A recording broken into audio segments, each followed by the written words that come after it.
يندرج الفيلم التلفزيوني لتشهى خاطري لمخرجه إدريس صواب في خانة الأعمال الاجتماعية الرومانسية التي لا تخلو من لمسة كوميدية. صورت أحداثه بعدد من فضاءات مدينة الدار البيضاء ونواحيها، على غرار عين دياب ومسجد الحسن الثاني والألفة ودار بوعزة، تحت إشراف مدير التصوير فاضل شويكة.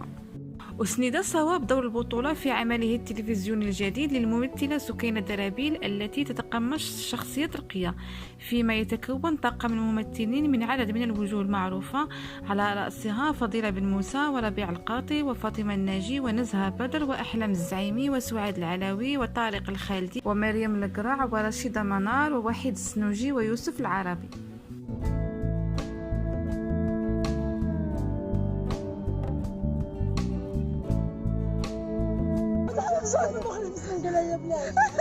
لتشهى خاطري فيلم كوميدي رومانسي يتناول قصة شابة تدعى رقية في أواسط العشرينيات، شجاعة مستقلة وطموحة، تعمل جاهدة لتحقيق أهدافها، لكنها تعاني من مشكل الوزن الزائد، غير أنها متصالحة مع ذاتها ولا تعتبره مشكلا قد يؤثر على حياتها، عكس محيطها خاصة والدتها التي لا تكف عن التعليق على مظهرها وتطالبها بتحسينه للتمكن من الزواج.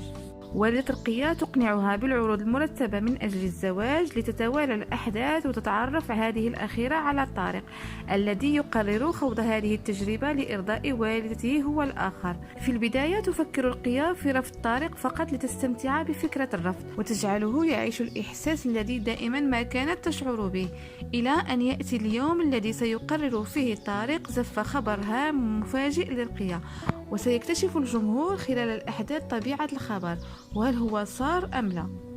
ويسلط المخرج الضوء في فيلمه الجديد أيضا على التأثير الكبير لمواقع التواصل الاجتماعي على مختلف الفئات الاجتماعية وخصوصا الشباب منها، إذ يبرز مدى انسياقها لما يروج على الفضاء الأزرق من فيديوهات وصور وإعلانات لمنتجات تضر بصحة مستعملها، وبذلك يتضمن فيلم صواب بعدا نقديا لما يروج داخل العالم الافتراضي وما له من انعكاسات سلبية على سلوكات وصحة وحياة رواده ومستخدميه.